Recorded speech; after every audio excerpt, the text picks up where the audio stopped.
Hi, I'm Rob from HopZine.com. Thanks for joining me for another video beer review. This time I'll be looking at a very special beer. It's from the Roosters brewery in Knaresborough in the north of England, and it is their American Pale Ale, XS American Pale Ale. It's 5.5%. Roosters are a very well-known brewery in the north of England, founded by a pioneer of British beer, Sean Franklin. And over the last few years, Sean's son, one of his sons, Sam, took over as head brewer and did some really interesting things. Recently, Sam's moved to Canada, and I guess as his parting shot, he created some bottled beers. Roosters don't normally bottle beers, but they produced a range of 750 bottles and 3 different beers. The American Pale Ale that we're going to be looking at today, the American IPA, and also a black IPA that I've had on draft, and it is amazing. It's like 7%, it drank so well. But yeah, they weren't cheap, so I had to make some decisions and choose which I was going to buy. So, we're going to be looking at this one, and I'm not one for reading off of labels, but I want to get all the facts right, I guess. So this is an American Pale Ale. They brewed it on their 60-litre experimental plant, so only 30 bottles of this were made.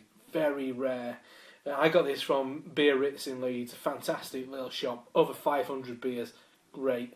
It's run by Zach Avery. I'm sure if you're watching these videos, you've probably watched a lot of Zach's videos. So yeah, it's 60 IBUs.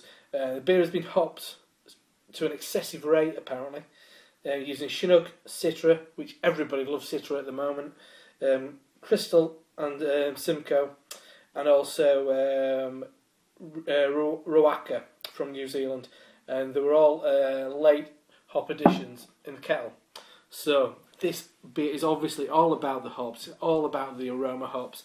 So let's get this open and see what we've got.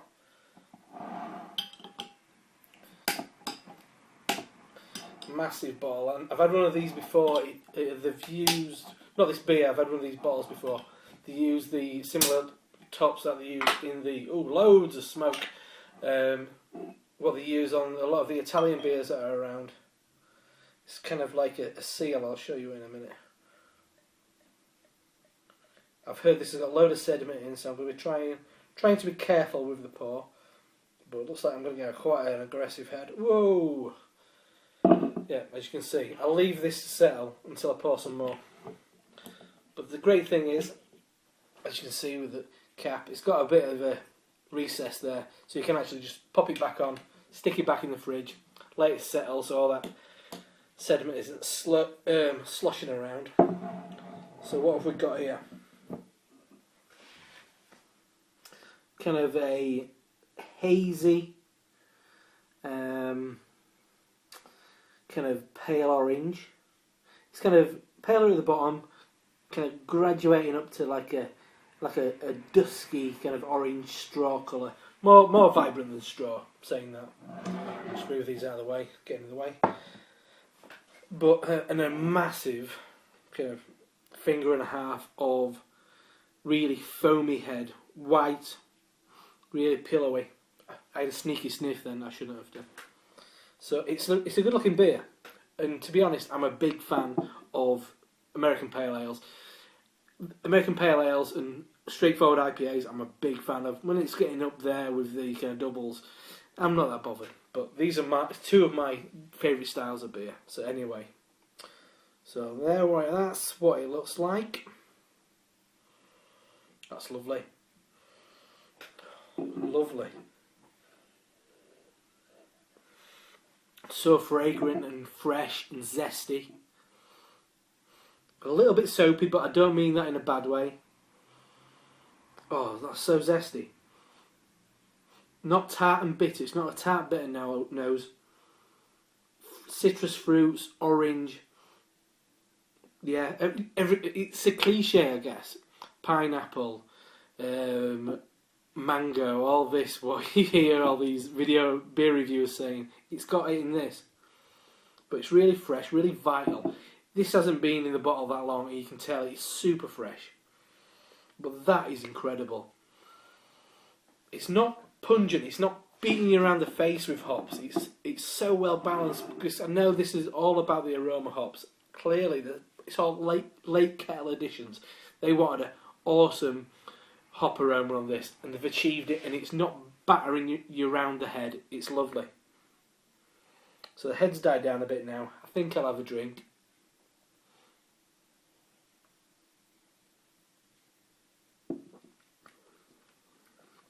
That's fantastic. 5.5%, as it should be. Not too harsh. Easy drinking. So easy drinking this. A little bit piney. Bitter orange to begin with. Slightly sherbety. I think I've found that quite a few times with the use of Citra.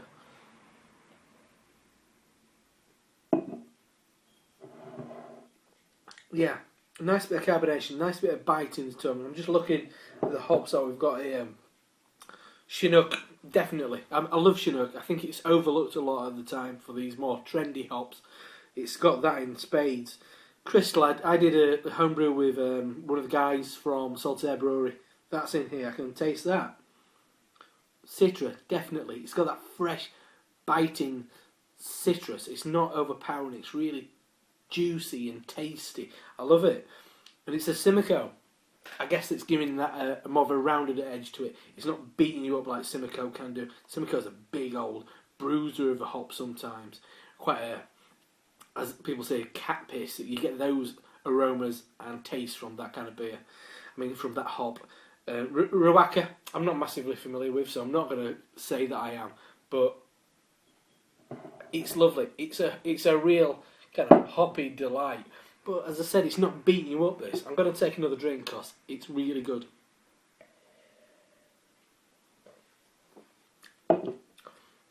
It's got a bit of sweet. There's a nice bit of sweetness in there which balances out the bitterness, because the bitterness isn't overpowering. It's a really pleasant bitterness. Sorry if I seem really enthusiastic about this beer. Is it because it's limited to 30 bottles and I was lucky enough to get one of them? Maybe, but this is great. I think in the kind of the beer world we get overblown with kind of IPAs. Everybody's excited about Pliny the Elder and all these things. People forget about a really top quality American pale ale. And you've got to remember, that's where it all started, this kind of excitement about craft beer. Arguably, obviously, with Sierra Nevada's pale, which is still brilliant. Whenever I find it on keg, it's always spot on. And you can't go wrong with the style. I love it. It's not too overpowering. It's not too hoppy. It's not too sweet. It's just thirst quenching. It's tasty. This is full of hops, and I love it. What more can I say? I'm not going to say you can get out there and buy it. If you're lucky enough to live in West Yorkshire and you're in Headingley, near Biarritz, in the next few days, you might be lucky enough to drop in and get a bottle. But I've been lucky enough to drink this beer, and I'm glad you've joined me for this, I guess, bit of a excitable kind of video beer review. I just want to say, if you ever see this, Sam, in Canada, thanks for brewing this beer, and thanks for everything you did during your time brewing at Roosters. It's been, you produced some really fantastic beers, and that time I met you in North Bar, you're a really nice guy. So thanks a lot, and thanks for this awesome beer. And thanks for joining me, and I'll see you soon. Cheers.